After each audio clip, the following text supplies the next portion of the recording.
Hello everyone, so I'm going to present some videos of challenging glaucoma cases. But first of all, the usual nomogram for choosing glaucoma surgeries for our patients was to start with a trabeculectomy or a deep sclerectomy. If this doesn't work, we go ahead and redo the trab or do a tube surgery. And if it doesn't work, we usually end up doing a cyclodestructive procedure.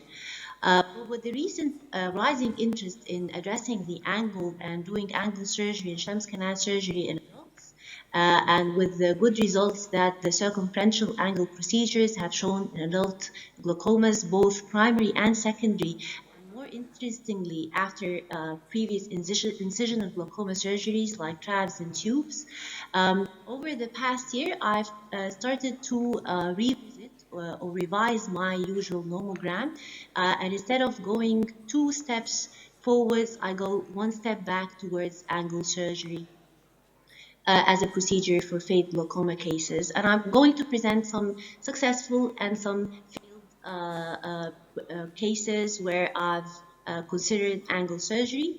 The first was this patient for whom I performed the trab back in 2016, and a few years later he started back on medications.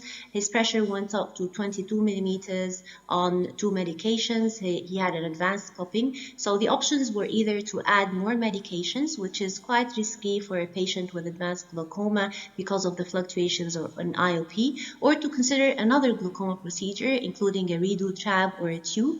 But in his case, I discussed with him GAT or an angle procedure as an option to give us a chance to reduce the number of medications or the pressure on the same number. And the surgery was performed in January. His pressure is now down to 14 millimeters on 2 medications.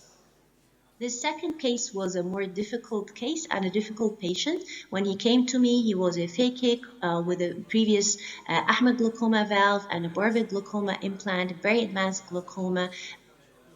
His surgeon told me, he was away, the surgeon, and he told me he left a supramid suture inside the barbed implant, and because his pressure was completely uncontrolled on full medications, including Sidamex, the choice was to perform supramid removal. But then I couldn't find the suture. I searched for it everywhere, and so the only options remaining were to either do a cyclodestructive procedure because his conjunctiva was completely scarred and very friable all around, or to do go ahead with an angle surgery. So for this patient in particular, I chose to do a trabeculotomy. GAT was not possible because the suture would stop superiorly at the sides of the tubes. So I went ahead with a trabeculotomy, aiming to incise as big as possible of the angle to give him the best chance. So I incised around 250 degrees. That was around 5 months ago, and now his pressure is down to 7 on 3 medications. He wants to keep his pressures at the low numbers. And this third case was a child, 13 years old, with a history of congenital glaucoma. He was pseudophakic when he came. He had a vitrectomy for a retinal detachment and a silicone oil removal later. His pressure was 21 on combination therapy. So the options were to either perform a tube for him. Trab was not possible, of course, having been siliconized. And as you can see here, there were remnants of silicone in the angle and the anterior chamber. So I removed some of the silicone and I went ahead with an ab interno GAT procedure, aiming to incise as much as possible of his angle. The suture stopped at some point over its path, so I had to retrieve it and incise as much as possible of the angle.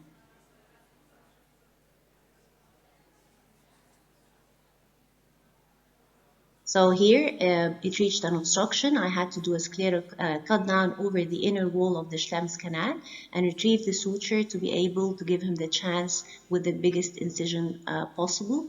There were some remnants of silicone in the anterior chamber occluding the angle, so I went ahead with irrigation and aspiration to remove those silicone bubbles, and as you can see here, it cleared up the angle nicely. His pressure went down to 17 on no medications, and that's 4 months now from the surgery. Now, this last case had multiple glaucoma surgeries previously and a vitrectomy for an infection. His other eye was lost to infection. He was very advanced. His glaucoma was very advanced and his conjunctiva was very scarred. The only options again were to do a diode, but I went ahead with an angle procedure. The suture did not go through for more than 90 degrees, so I managed to incise around one quadrant with the GAT. And then I performed trabeculotomy for the rest of his angle. So although his pressure went down to 6 on the first month post-operatively, a month later it spiked rapidly and he ended up having a diode 1 month later. So not all cases work, but in considering whether to go one step forwards or two steps back in glaucoma surgery, of course, we have to consider the challenges inherent to these procedures.